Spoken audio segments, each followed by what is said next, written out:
minasyaitonirrajim. Bismillahirrahmanirrahim. Assalamualaikum warahmatullahi wabarakatuh. Alhamdulillahirabbil alamin wa bihi nasta'inu ala umuri dunya waddin. Wassalatu wassalamu ala Rasulillah wa la haula wa la quwwata illa billah. Asyhadu an la ilaha illallah wahdahu la syarika lah wa asyhadu anna Muhammadan abduhu wa rasuluh. Amma ba'd.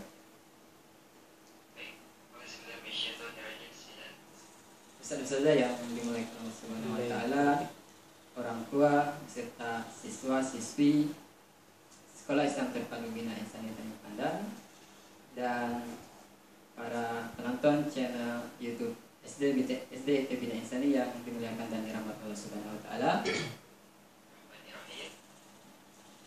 Puji syukur kita panjatkan atas kehadiran Allah Subhanahu wa taala, yang mana atas berkah limpahan rahmat, ridho dan kasih sayangnya lah, insyaallah pada kesempatan hari ini SIT Bina Insani Tanjung Pandan mengadakan kegiatan live streaming kajian online, kajian perdana pada hari ini di live channel YouTube kami. Kajian ini kami laksanakan dalam rangka men-share ilmu,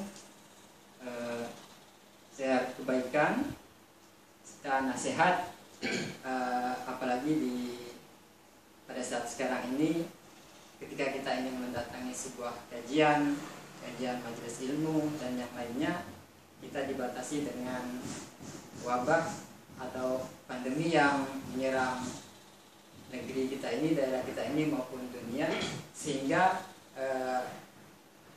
kita dibatasi untuk berkumpul untuk menghadiri majelis ilmu. Jadi di sini kita hadirkan kajian online untuk para pecinta kajian sekalian, dan insya Allah pada kesempatan hari ini SIT Bina Insani Tanjung Pandan akan membahas sebuah materi mengenai mendidik anak menuju surga, yang insya Allah akan disampaikan oleh Ustadz Rudi Ermawan SPDI, dan insya Allah beliau sudah bersama kita. Nah, kita sapa dulu Ustadz Rudi. Bagaimana? Assalamualaikum, bagaimana kabarnya Ustadz? Waalaikumsalam, alhamdulillah khair. Alhamdulillah sehat ya Ustadz? Sehat. Oh ya Ustadz, tidak terasa ini kita sudah masuki penghujung di bulan Ramadan ya. Ya tentunya semangat dalam beribadah harus kita tingkatkan. Terlebih di 10 hari terakhir ini, di sini terdapat malam kemuliaan ya Ustaz, yaitu malam 1000 bulan, malam Lailatul Qadar ya. Ya tentunya bagi para sahabat Bina Insani sekalian, jangan lupa untuk meningkatkan semangat untuk beribadah, dan insya Allah nanti kita akan meraih sebuah kemenangan setelah Ramadan ini Ustaz. Ya, baik, sahabat Bina Insani channel yang dimuliakan Allah Subhanahu wa taala. Dan insyaallah pada kesempatan kali ini kita bersama Ustadz Rudi Ermawan SPDI akan membahas materi tentang mendidik anak menuju surga.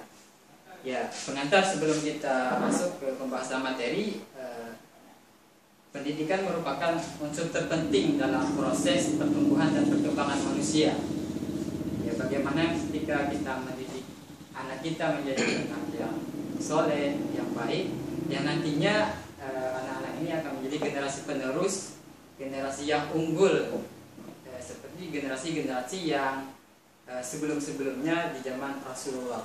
Ya baik, di sini kita akan langsung bahas bersama Ustaz Rudi bagaimana mendidik anak menuju surga itu Ustaz. Terima kasih Ustaz ya. Kami buka dulu Ustaz ya. Bismillahirrahmanirrahim. Assalamualaikum warahmatullahi wabarakatuh. Waalaikumsalam warahmatullahi wabarakatuh. Innal hamdalillah nahmaduhu wa nasta'inuhu wa nastaghfiruh wa na'udzu billahi min shururi anfusina wa min sayyiati a'malina. May yahdihillahu fala mudilla lahu wa may yudlil fala hadiya lahu. Asyhadu an la ilaha illallah wahdahu la syarika lahu وأشهد أن محمدا عبده ورسوله.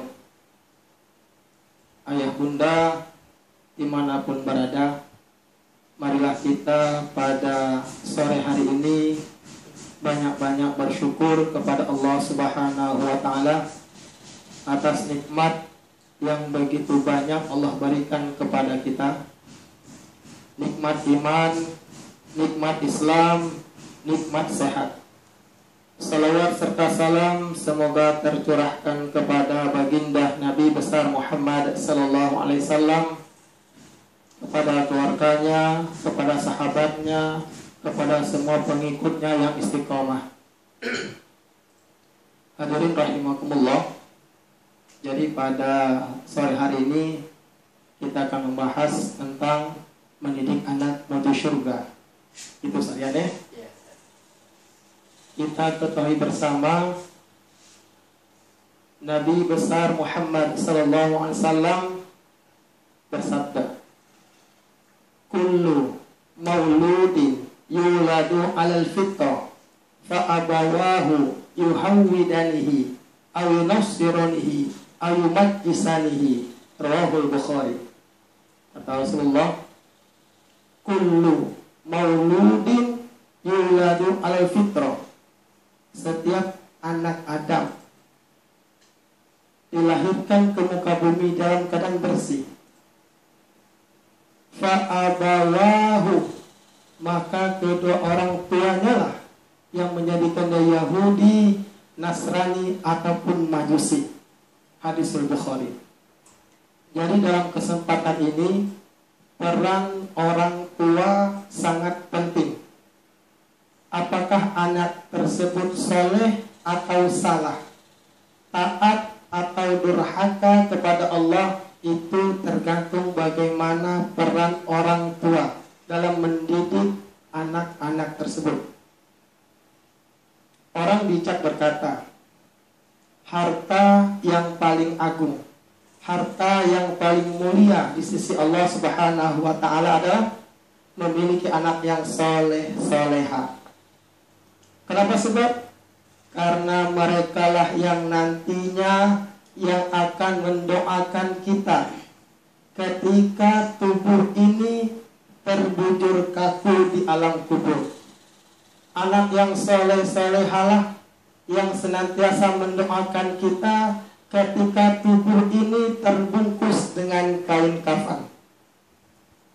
Jadi anak yang soleh-soleha ini akan keluar dari mulutnya, akan berdoa kepada Allah, Rabbighfirli waliwalidayya warhamhuma kama rabbayani shaghira. Ya Allah, ampunilah dosaku, dosa kedua orang tuaku, sayangilah mereka sebagaimana mereka telah menyayangiku sewaktu aku masih kecil.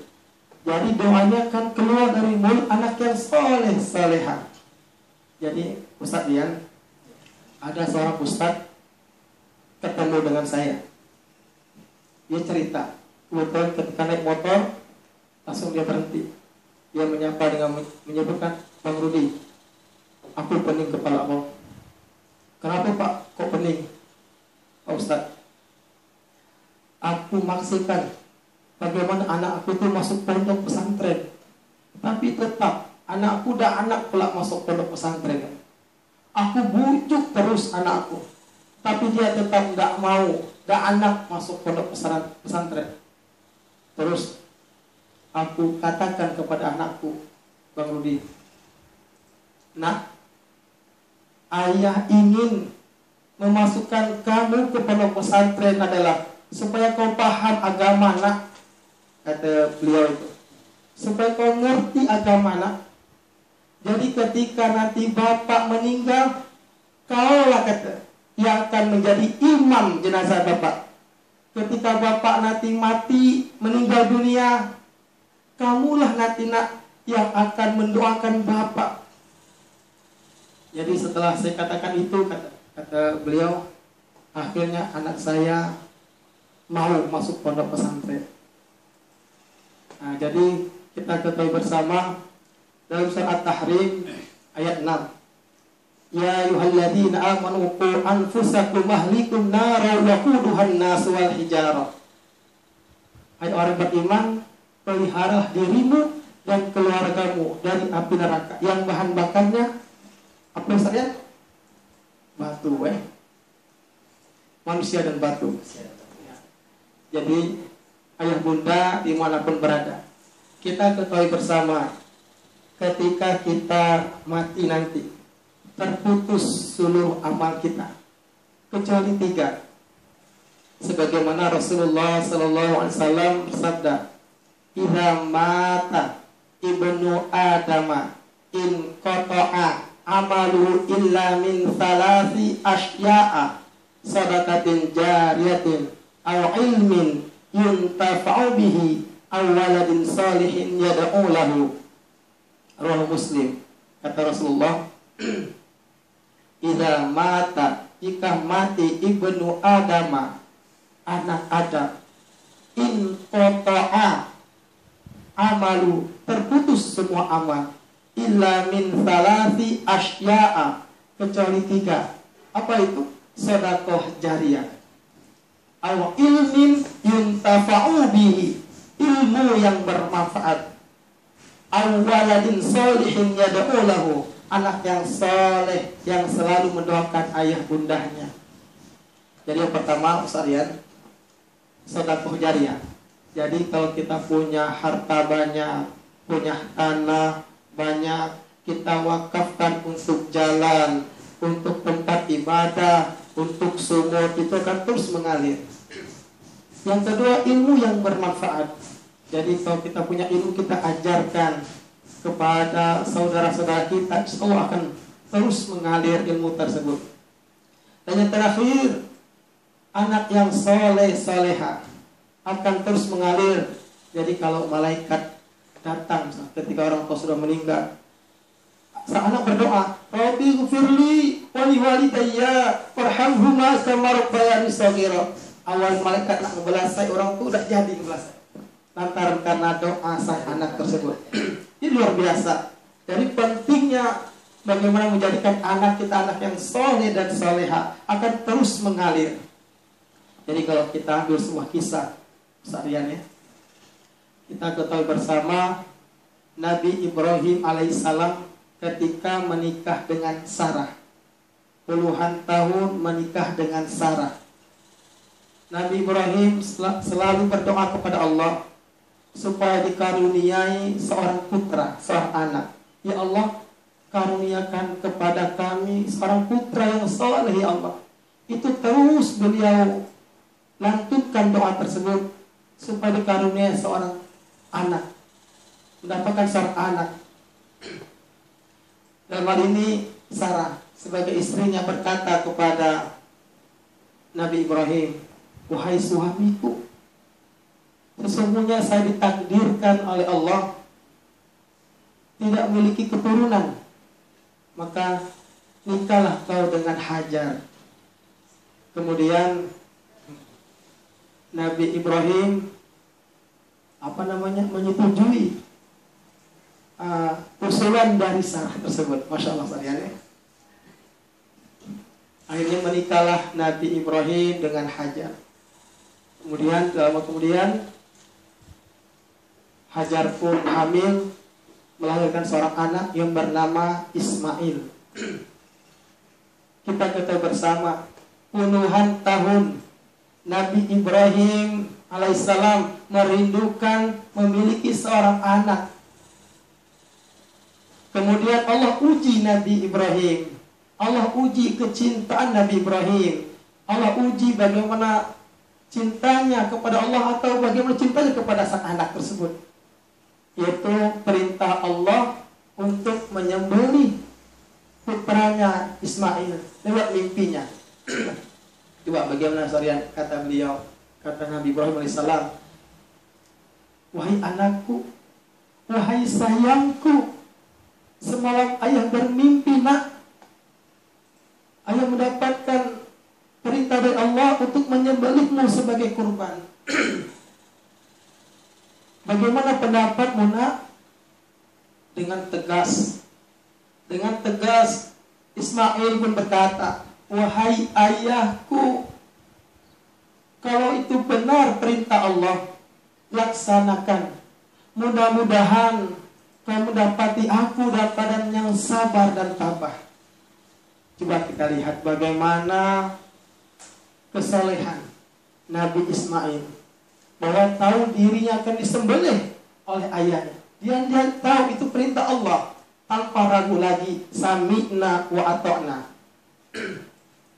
Kita semua pemirsa dimanapun Anda berada, kita merindukan memiliki sosok seorang ayah seperti solehnya seperti Nabi Ismail. Kita merindukan memiliki seorang anak yang soleh seperti solehnya Nabi Ismail. Jadi ayahnya begitu soleh, Nabi Ibrahim melahirkan bagaimana anak yang soleh seperti solehnya Nabi Ismail. Jadi kita semua sini merindukan memiliki seorang anak yang soleh seperti solehnya Nabi Ismail alaihissalam. Jadi Bang Rian, Ustaz Rian ini, Ustaz Rian ya. Jadi ada 5 langkah. Jadi ada 5 langkah bagaimana supaya anak tersebut menjadi anak yang soleh dan soleha. Langkah yang pertama, tanamkan tauhid kepada anak kita. Jadi tauhid ini sangat penting ayah bunda dimanapun Anda berada. Coba kita lihat bagaimana Luqman mengajarkan kepada anaknya. Ini tertera dalam Al-Quran surah Al-Luqman ayat 13. Wa idh qala Luqmanu libnihi wa huwa ya'idhuhu ya bunayya la tusyrik billah inna syirka la zulmun azim. Dan ingatlah ketika Luqman berkata kepada anaknya, ya bunayya, wahai anakku, la tusyrik billah, jangan menyekutukan Allah nak. Inna syirka la zulmun azim, karena menyekutukan Allah kezaliman yang sangat besar. Coba bagaimana kita lihat pesan Luqman kepada anaknya yang pertama, jangan menyekutukan Allah. Mari tauhidkan Allah. Qul huwallahu ahad. Katakanlah Allah Maha Esa. Allahus Samad. Allah tempat satu-satunya meminta. Lam yalid wa lam yulad. Allah tidak beranak dan tidak diperanakan. Wa lam yakul lahu kufuwan ahad. Tidak ada yang setara dengan Allah Subhanahu wa taala. Jadi kita ajarkan kepada anak kita, Allahus Samad, Allah tempat satu-satunya meminta nak. Kalau kamu ingin minta rezeki, minta kepada Allah, tanamkan sejak dini. Kalau ingin minta sehat, minta kepada Allah. Ingin minta kaya, minta kepada Allah nak, tanamkan sejak dini. Dan juga tanam kepada anak-anak kita, nak, Allah itu maha melihat nak. Dimanapun kamu berada nak, Allah melihat dan menyaksikanmu nak. Walaupun di tempat yang gelap, Allah menyaksikan apa yang kau lakukan nak. Jadi tanamkan Allah maha melihat. Mau dalam kamar yang gelap gulita, dimanapun kau berada nak, Allah pasti melihat dan menyaksikanmu nak. Dan juga tanamkan kepada anak-anak kita, Allah maha mendengar nak. Apa yang kau ucapkan nak, sekecil apa kau ucapkan, kau berbisik-bisik sekecil apapun yang tak terdengar orang lain, Allah maha mendengar nak. Jadi sejak dini tanamkan kepada anak-anak kita, Allah maha melihat, Allah maha mendengar. Allah mendengar semua perkataan ucapan kita. Maka ucapkanlah yang baik nak, ucapkanlah yang lembut nak, yang sopan nak. Insya Allah dengan tauhid yang mantap, maka anak-anak kita anak yang soleh soleha. Coba sarian bagaimana ketika Yakub menjelang kematiannya. Ini tertera dalam Al-Quran surat Al-Baqarah 133. Apa pesan Yakub alaihissalam ketika beliau menjelang kematiannya, beliau kumpulkan anak-anaknya. Pesan beliau, "Ma ta'buduna min ba'di." Apa yang akan kau sembah ketika ayah sudah meninggal, nak? Itu pesan beliau. "Ma ta'buduna min ba'di." Nak, apa yang akan kau sembah, nak, kalau ayah sudah meninggal? Yakub khawatir ketika beliau meninggal dunia, anaknya menyembah jabatan, anaknya menyembah harta tahta wanita, menjadi budak-budak dunia. Yakub khawatir. Maka mata buduna min ba'di. Apa yang akan kau sembah, nak, kalau ayah sudah meninggal dunia? Coba lihat bahasa Al-Quran. Tidak mengatakan mata kuluna min ba'di. Apa yang akan kau makan, nak? Bukan.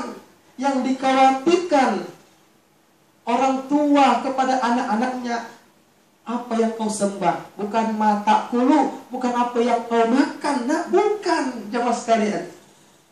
Apa yang kau sembah? Inilah bagaimana pesan Yakub kepada anak-anaknya. Oleh itu, marilah kita sebagai orang tua tanamkan tauhid sejak dini kepada anak-anak kita. Kita khawatir sebagai orang tua ketika kita meninggal dunia, mereka bukan menyembah Allah, tapi menyembah selain Allah Subhanahu wa ta'ala. Itu yang pertama, tauhid. Tanamkan tauhid kepada anak-anak kita. Yang kedua, perintahkan anak-anak kita sholat. Ini penting sekali, ayah bunda dimanapun berada. Bagaimana pesan Rasulullah dalam sebuah hadis, "Muru auladakum bis sholati idza balagu sab'an watribu 'alaiha idza balagu ashran wa farriqu bainahu fil madaji'i." Hadis Ahmad. Apa kata Rasulullah? "Muru auladakum bis sholati idza balagu sab'an."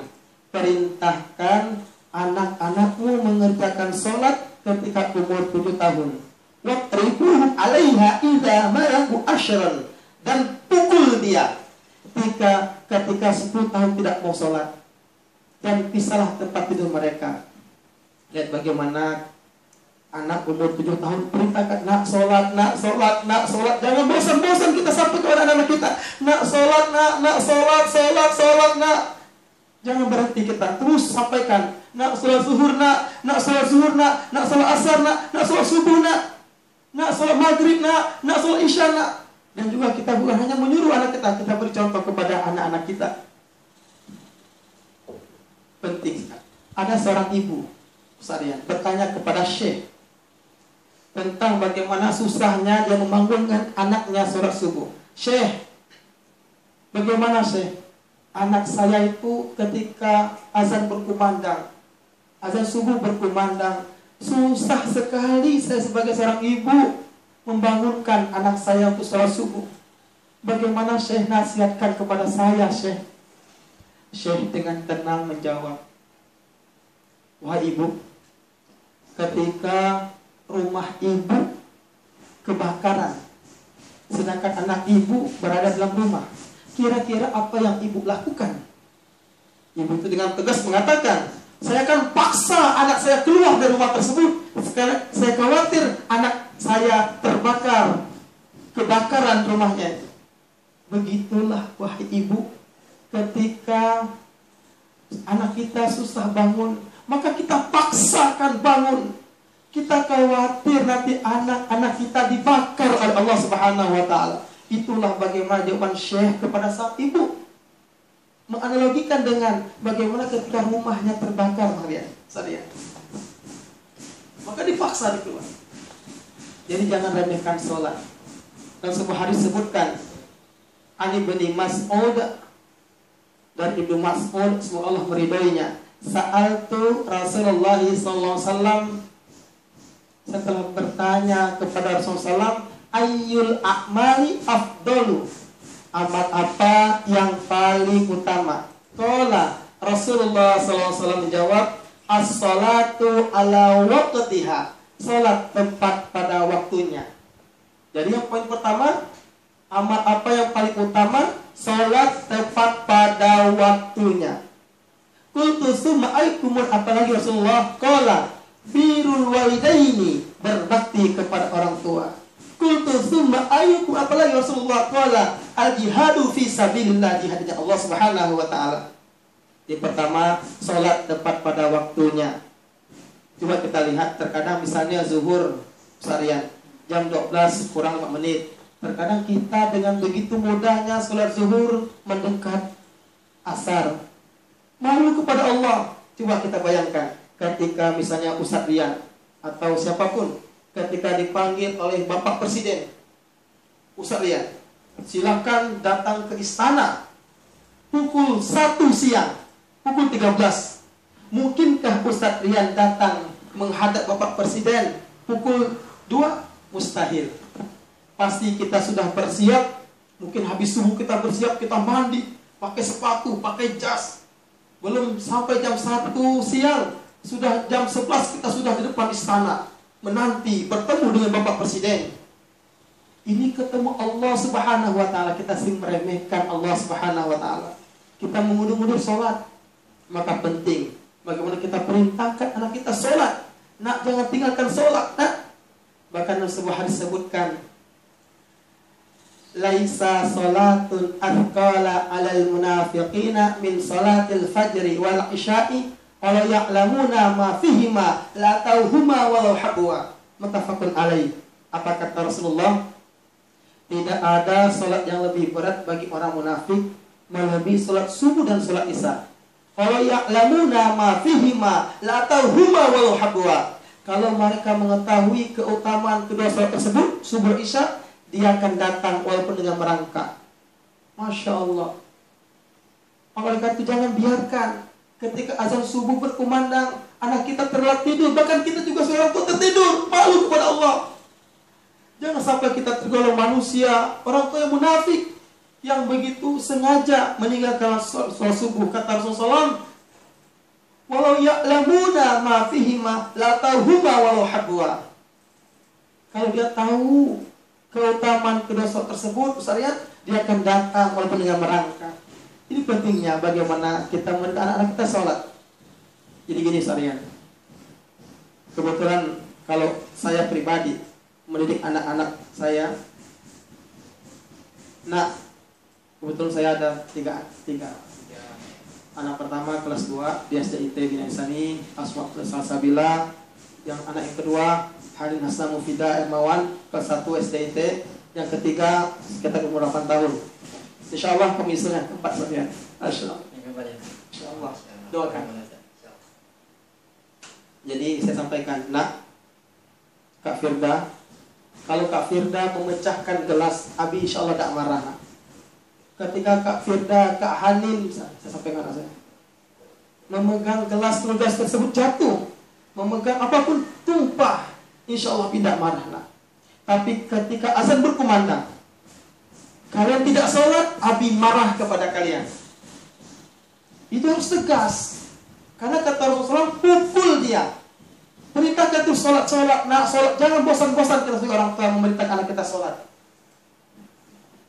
Kadang kita sebagai orang tua ketika memegang gelas yang bagus, pecah, mamat, mencaci maki, anak ini. Tapi ketika anak tidak sholat, dibiarkan begitu saja, jangan. Maka kita harus tegas masalah sholat. Jadi yang kedua sholat syariah. Yang ketiga, langkah-langkah kita sebagai orang tua supaya anak kita soleh-soleha, ajarkan Al-Quran. Ini sangat penting, Al-Quran. Jadi di zaman Umar bin Khattab, ada orang tua mengadu kepada Umar bin Khattab, wahai Amirul Mukminin. Dia mengadu sekalian, mengadu tentang kedurhakaan anak tersebut. Wahai Amirul Mukminin, anak saya durhaka kepada saya, dia zalim kepada saya. Kemudian Umar bin Khattab memanggil sang anak, ingin memberi nasihat anak tersebut supaya tidak durhaka kepada orang tuanya. Kemudian sang anak pun berkata kepada Umar bin Khattab, wahai Amirul Mukminin, saya sebagai anak, apakah punya hak dari orang tua saya? Apakah saya sebagai anak ada hak saya dari orang tua saya? Maka Umar bin Khattab menjawab, Ada, wahai anak. Apa itu, wahai Umar bin Khattab? Anak, hak saya sebagai anak dari orang tua saya. Maka Umar pun menjawab, yang pertama, hak kamu sebagai anak dari orang tuamu adalah mendapatkan ibu yang baik. Kemudian yang kedua, mendapatkan nama yang baik. Yang ketiga, mendapatkan pelajaran Al-Quran dari ayahmu. Dengan tegas sang anak pun menjawab, wahai Umar bin Khattab, apa yang kau sampaikan tadi, tidak ada satu pun yang ditunaikan oleh ayahku. Ibuku dari agama Majusi, namaku jual kumbang kelapa, dan aku tidak pernah diajarkan satu huruf pun Al-Quran dari ayahku. Dengan tegas Umar bin Khattab memanggil sang ayah tersebut. Wahai sang ayah, kemarilah. Engkau lebih dahulu durhaka kepada anakmu sebelum anakmu durhaka kepadamu. Kamu lebih dulu zalim kepada anakmu sebelum anakmu zalim kepadamu. Kamu beri dia seorang ibu dari agama Majusi. Kamu beri dia nama jual kumbang kelapa. Dan kamu tidak pernah mengajarkan Al-Quran satu huruf pun kepada anakmu.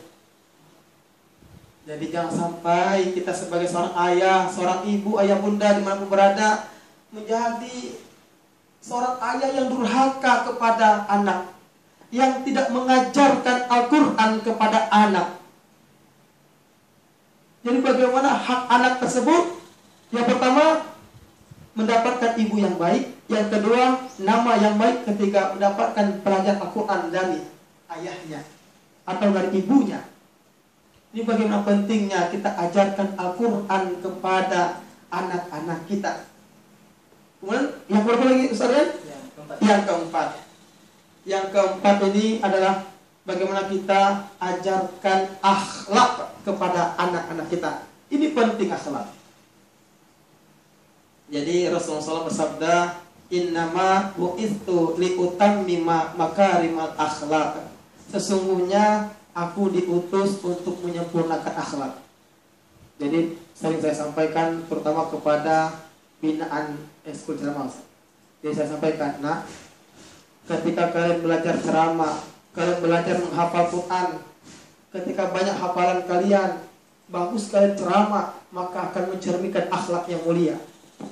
Bagusnya sholat kalian itu akan melahirkan akhlak yang mulia. Itu buah dari ibadah, nak. Saya sampaikan, apalah arti kalian banyak menghafal Quran, tapi muka kalian susah senyum, cemberut. Jadi Ustaz Rian, Masya Allah akhlaknya. Saya pribadi banyak belajar dari antum, Ustaz. Masya Allah. Kemarin anak kita juara 1 kabupaten, Ustaz. Siapa namanya? Safira ya. Saya sampaikan langsung, kita diumumkan langsung juara 1 di kabupaten ke provinsi. Saya sampaikan, nah, alhamdulillah. Jadi pesan saya kepada kamu, nak, ketika banyak hafalan Quranmu, maka tunjukkan akhlak yang mulia. Ya Ustaz, disampaikan seperti itu. Jadi saya sampaikan kepada anak saya ketika juara 1 ceramah di kabupaten, naik provinsi, saya katakan, nak, Abi tidak bangga, nak, kamu hebat ceramah. Abi tidak bangga kau banyak hafalan, tapi yang Abi banggakan kamu punya akhlak yang mulia, nak. Kamu senyum dengan orang, menyapa orang, assalamualaikum, wajah senyum. Jangan cemberut. Kan aneh, Ustaz Rian, kita hafalnya banyak tapi cemberut. Sesak kamu. Senyum, insyaallah. Assalamualaikum Ustaz Rian. Waalaikumsalam. Bagaimana kabarnya? Masya Allah. Indah Islam. Seperti mana? Idza laqitahu fasallim alaih. Jika bertemu ucapkan salam, assalamualaikum. Wa idza da'aka fa'ajibhu. Jika diundang pada undangan tersebut, maka jika bersin ucapkan alhamdulillah, dan kita yarhamukallah ketika mendengar yahdikum waslihu balakum. Bagaimana adab kita makan dengan tangan kanan diajarkan. Alhamdulillah Ustaz Rian di SD saya ini saat ini selalu diajarkan bagaimana adab-adab dalam makan. Maka ketika seorang murid menegur dengan hadis, la yashrabanna ahadukum qa'imah, dengan hadis, jangan kau minum sambil berdiri. Selalu diingatkan, Masya Allah. Terkadang inilah bagaimana pentingnya akhlak, adab-adab makan. Ibnu Qasim, ya, murid senior Imam Malik, Sarian. 20 tahun belajar dengan Imam Malik. 18 tahun Ibnu Qasim ini belajar adab dan akhlak kepada Imam Malik. 2 tahun belajar fikih. Ini menunjukkan pentingnya adab dan akhlak. Jadi bagaimana kita cerminkanlah akhlak yang mulia. Cerminkanlah bagaimana wajah yang tidak cemberut. Ustaz Rian ini selalu istiqomah Ustaz Rian. Tidak pernah kulit antum ini marah Ustaz. Jadi akhlak. Selanjutnya langkah-langkah untuk menjadi soleh-soleha yang kelima. Yang kelima ini doa, ini sangat penting. Ayah bunda di mana berada, doa sangat penting. Dalam sebuah hadis sebutkan an Abi Hurairah radhiyallahu anhu qala Rasulullah sallallahu alaihi wasallam thalathu da'awatin mustajabun la syakka fihinna. Ada 3 doa yang tidak diragukan lagi keampuhannya. Apa itu? Dakwatul madlumi, doa orang yang terzalimi, wa da'watul musafiri, doa orang yang dalam perjalanan. Yang ketiga, wa da'watul walidi ala walidihi, seorang ibu kepada anaknya. Ustaz Rian masih pernah dengar kisahnya Syekh Sudais. Pernah. Kita ketahui Syekh Sudais itu 12 tahun hafal Quran. Luar biasa. Bagaimana semasa kecilnya, Ustaz Rian? Semasa kecilnya luar biasa. Bundanya, orang tuanya Syekh Sudais, Ustaz Rian, menyiapkan hidangan untuk tamu. Jadi untuk menyiapkan hidangan makanan untuk tamu. Tiba-tiba Syekh Sudais semasa kecilnya masuk ke dalam rumah, terus memegang pasir. Kemudian pasir tersebut dimasukkan ke dalam itu masakan kambing, ya, coba lihat, ke wadah itu. Coba bayangkan, kita bisa masak rendang 3 kilo, daging mahal nih, daging kambing. Coba kita bayangkan, mau lebaran sana nih. Masak daging kambing, masak apa namanya itu? Opor ayam. Bukan, daging sapi. Masak rendang. Kemudian masak ayam, opor ayam 3 kilo. Tiba-tiba anak kita masukkan pasir. Apa yang kita ucapkan pada kita mungkin? Kurang ajar kau, misalnya gitu kan. Tapi tidak dengan bundahnya Syekh Sudais. Tapi mungkin kalau anak kita seperti itu, kita pukul mungkin. Kita caci maki, kita hina, kita rendahkan. Tapi bagaimana bundanya Syekh Sudais? Katakan, pergilah kamu jadi imam Masjidil Haram. Itu doanya. Jadi beliau ini, bunda Syekh Sudais ini, dakwatul madlumi, yang terzalimi kan. Dia makanannya, hidangnya dilempari dengan masuknya pasir. Yang kedua, dia sebagai orang tua, bagaimana doa-doa yang baik yang diberikan kepada anaknya. Maka ini sangat penting.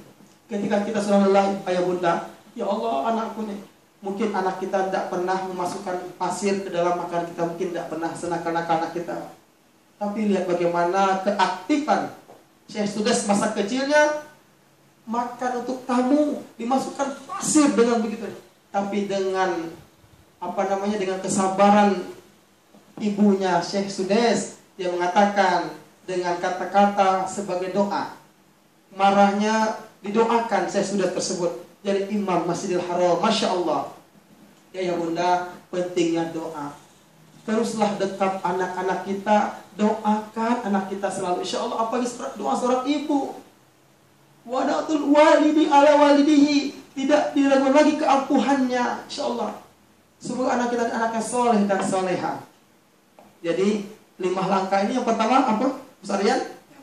Tanamkan tauhid kepada anak kita. Yang kedua, perintahkanlah anak kita sholat.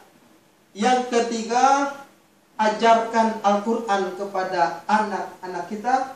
Yang keempat, apa? mulia, ajarkan adab dan akhlak kepada anak kita. Yang kelima, doakan anak-anak kita. Jadi kan bagaimana tujuan kita mendidik anak ini, anak kita masuk surga. Jadi gini sekalian. Jadi ukuran sukses, ukuran bahagia itu ukurannya adalah bagaimana kata Allah. Jadi kata Allah itu orang sukses, orang hebat itu inna akramakum indallahi atqakum. Orang yang paling mulia di antara kalian semua di sisi Allah adalah orang yang paling bertakwa. Lihat di sini sekalian. Di sini Allah tidak menyebutkan ukuran kemuliaan, ukuran kesuksesan, ukuran kehebatan dengan harta. Kalau ukuran kemuliaan dengan harta, Qarun paling mulia hidupnya. Qarun paling sukses hidupnya karena Agojo tidak mampu memikul kunci gudangnya Qarun. Tapi Qarun bukan orang mulia, bukan orang sukses. Dan juga kalau ukuran sukses kita jabatan, siapa menandingi Namrud, Fir'aun. Tapi Allah hinakan. Jadi bagaimana ukuran mulia, ukuran sukses? Inna akramakum indallahi atqakum. Orang yang paling mulia di sisi Allah adalah orang yang paling bertakwa. Jadi gini sekalian. Jadi kita tentunya dimanapun berada pasti ingin jadi anak yang soleh-soleh pas. Seperti kita misalnya ingin memanen buah rambutan. Tentunya kita kalau ingin memanen buah rambutan menanam apa namanya?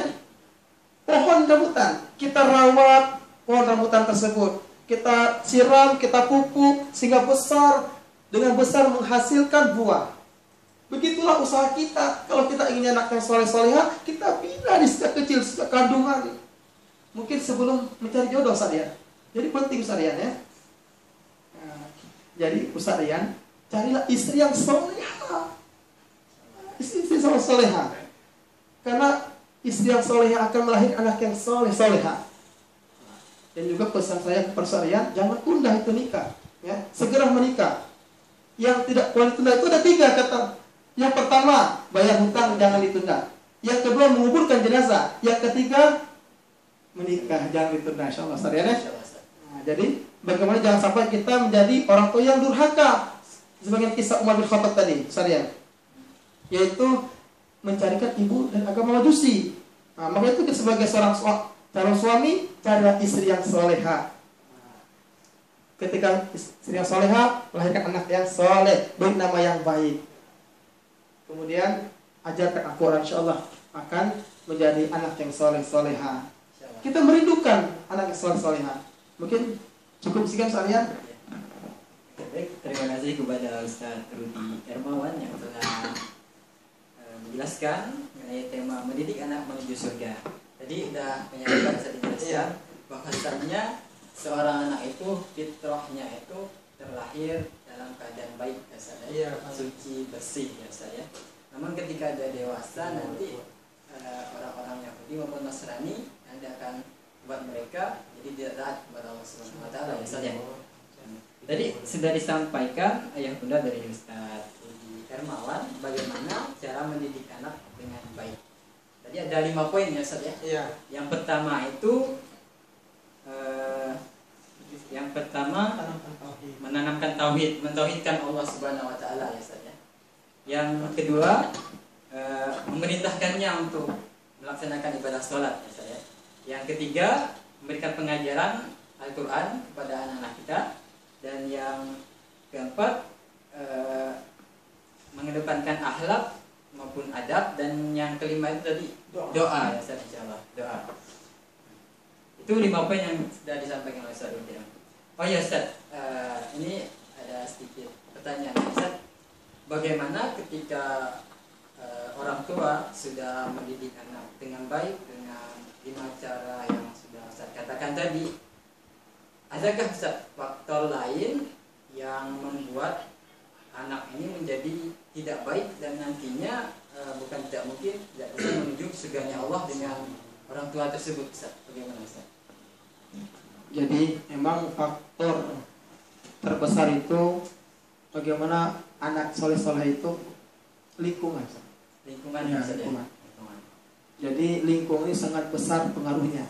Tapi kita sebagai orang tua harus tegas. Harus tegas bagaimana terhadap anak-anak kita. Contoh misalnya, bagaimana tegas orang tua.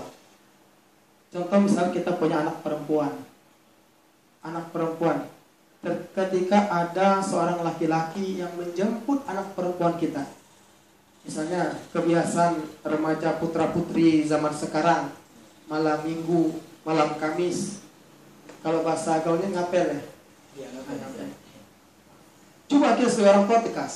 Ketika mereka datang, ada apa? Misalnya, mau jemput anak bapak, mau jalan-jalan, tidak boleh. Tegas, tidak boleh. Bukan mahram. Jadi bagaimana kita sebagai orang tua harus tegas. Jangan begitu bebasnya membiarkan anak-anak kita dibawa oleh laki-laki lain.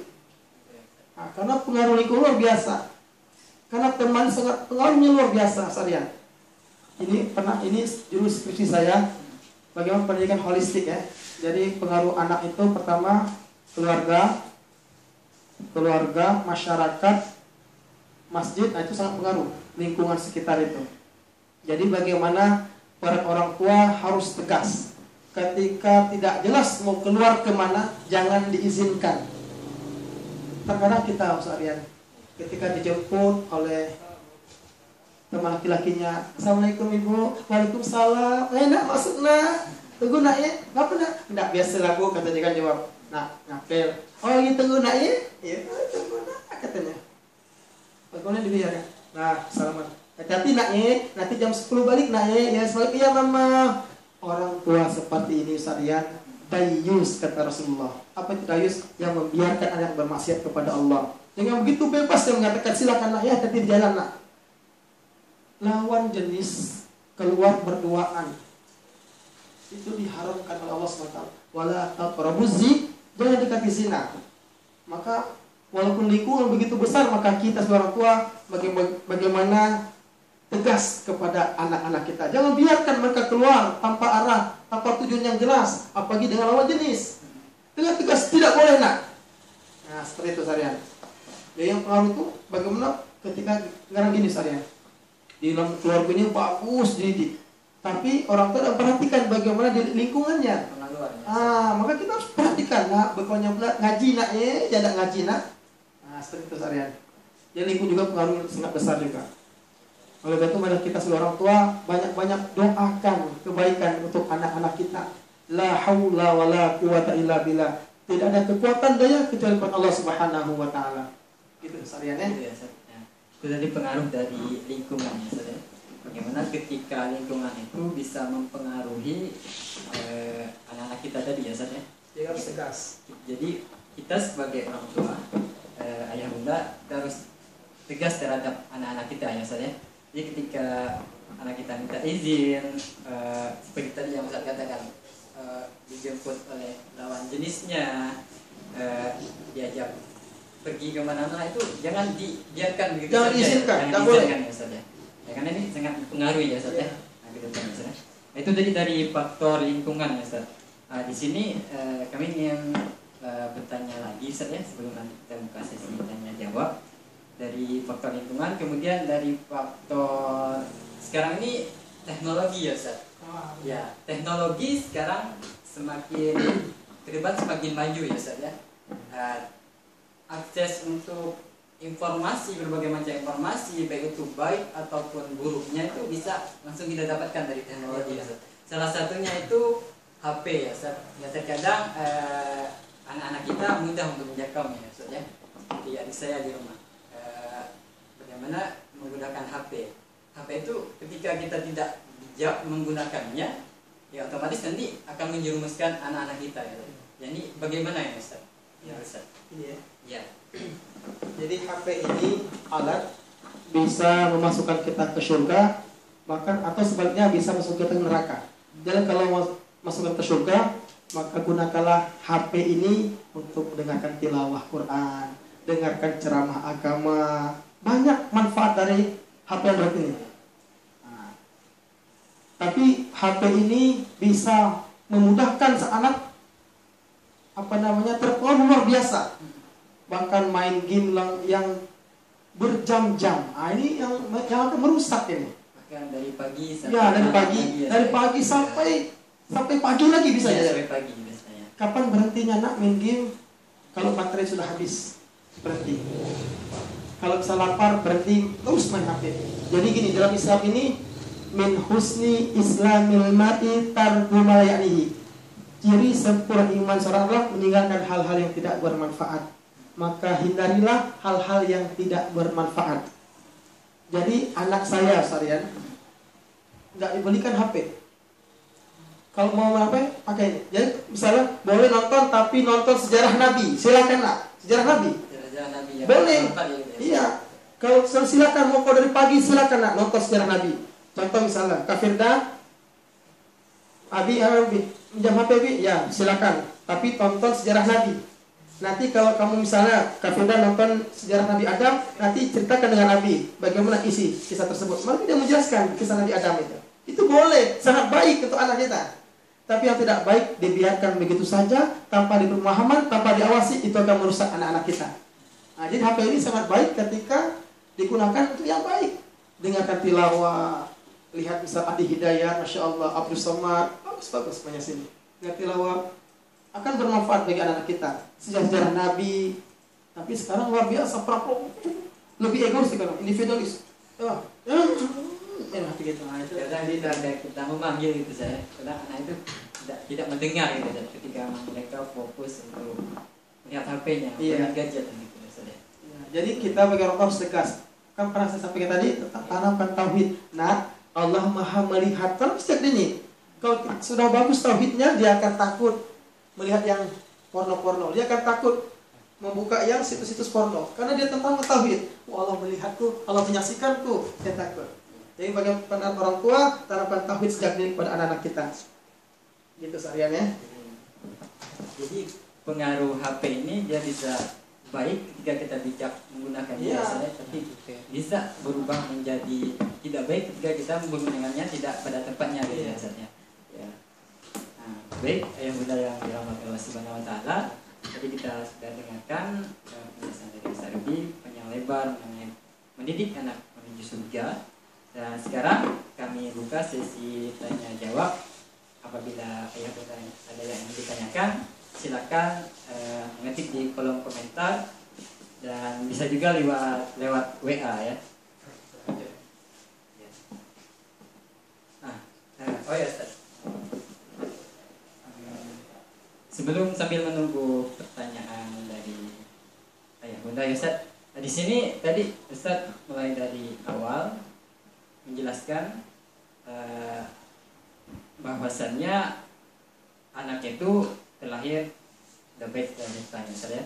Tadi Ustaz singgung dengan kisah Nabi Ibrahim yang bagaimana sepanjang sejarah keteladanan Nabi Ibrahim dan Ismail ini menjadi sebagai rujukan misalnya bagaimana orang tua mendidik anaknya ya Ustaz ya. Nah, jadi di sini yang saya tanyakan Ustaz, di zaman Rasulullah bagaimana Rasulullah mendidik anak-anak itu menjadi generasi yang unggul outputnya Ustaz. Bukannya sebagai generasi yang unggul. Jadi di sini bagaimana pola pendidikan Rasulullah terhadap anak-anak ini sehingga menjadi generasi yang unggul, generasi yang baik gitu, Ustaz. Ya, tentunya Nabi besar Muhammad SAW ketika mulai berdakwah itu yang pertama beliau dakwakan tentang tauhid itu misalnya. Iya. Beliau belum membahas masalah halal haram, belum dibahas dari beliau. Beliau tanamkan tauhid, keyakinan kepada para sahabatnya. Ketika tauhid sudah mantap, sudah baik, sudah kuat, barulah ditanamkan tentang masalah fikih. Nah, bagaimana dakwah Rasulullah? Tauhid. Bagaimana tauhid? Tanamkan tauhid. Insyaallah ketika ketauhidannya mantap kepada Allah, keyakinannya mantap kepada Allah, maka bagaimana akan menjadi manusia-manusia yang unggul. Itu saja. Itu tauhid tanamkan dulu. Ya. Sebagaimana Luqman tadi menyampaikan pada anaknya, la tusyrikullah, jangan menyekutukan Allah. Bahkan Yakub berpesan kepada anaknya, ya, apa yang akan kau sembah kalau ayah sudah mati, nak? Begitu Rasulullah ketika mengajarkan kepada para sahabatnya tentang tauhid. Seperti itu. Jadi kesimpulannya mengajarkan tauhid bagaimana mengenal Allah ya saya pada anak-anak kita. Jadi ketika sudah mengenal Allah, baik buruknya satu perbuatan ketika anak-anak kita ingin melakukan satu perbuatan yang buruk, maka dia dia akan mengingat Allah. Segala sesuatunya dia akan ingat Allah ya. Merasa diawasi oleh Allah Subhanahu wa Merasa taala. diawasi dari Allah Subhanahu wa taala ya Ustaz. Sehingga kemaksiatan-kemaksiatan yang akan dilakukan oleh anak-anak kita itu menjadi terhalang ya Ustaz ya. Ya, menjadi terhalang agar mereka tidak melakukan perbuatan-perbuatan yang tidak baik gitu ya Ustaz ya.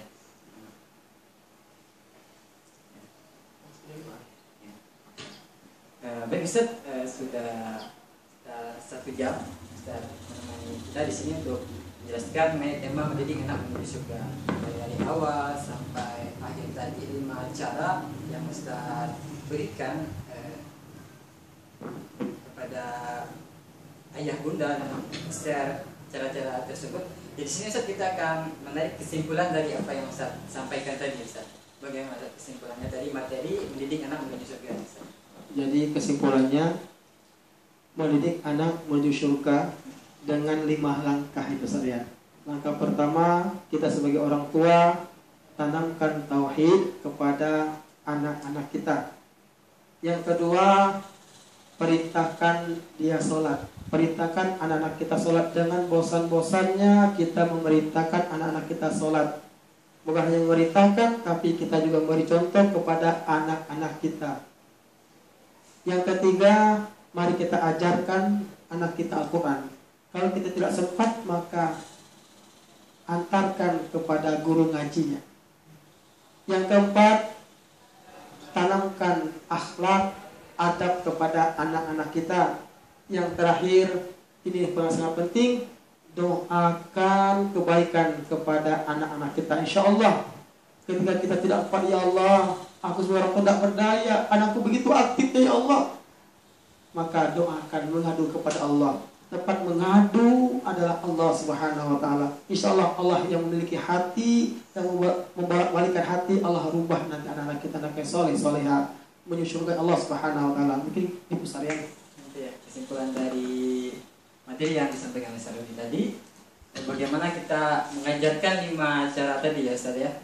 Nah, setelah 5 cara sudah kita terapkan di bagaimana cara kita mendidik anak kita, kemudian jika anak kita belum bisa menjadi anak yang baik, jangan lupa kita untuk mendoakannya.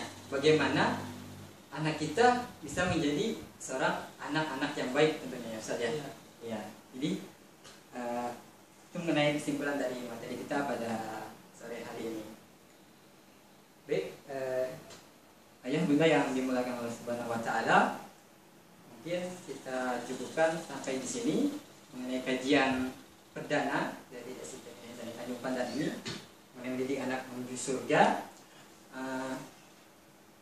Lebih dan kurangnya kami mohon maaf apabila terdapat salah dan hilaf, dan insya Allah 2 hari ke depan kita akan melakukan live streaming lagi di channel YouTube kita dengan kajian yang kedua yang insya Allah akan disampaikan oleh Ustadz Iswanto SPD dengan tema mudik yang hakiki. Insya Allah 2 hari ke depan pada hari Kamis di jam yang sama, ayah dan bunda maupun penonton dari channel YouTube SITP Indonesia Tanjung Pandan, silakan nanti di hari Kamis kita akan kembali menayangkan live streaming di channel YouTube kita. Ini lebih dan kurangnya kami mohon maaf. Kami akhiri kajian pada sore hari ini ya Ustaz Rudi ya. Terima kasih Ustaz yang telah bersama kita pada sore hari ini menjelang berbuka ini. Kami ucapkan wabillahi taufiq wal hidayah. Assalamualaikum warahmatullahi wabarakatuh.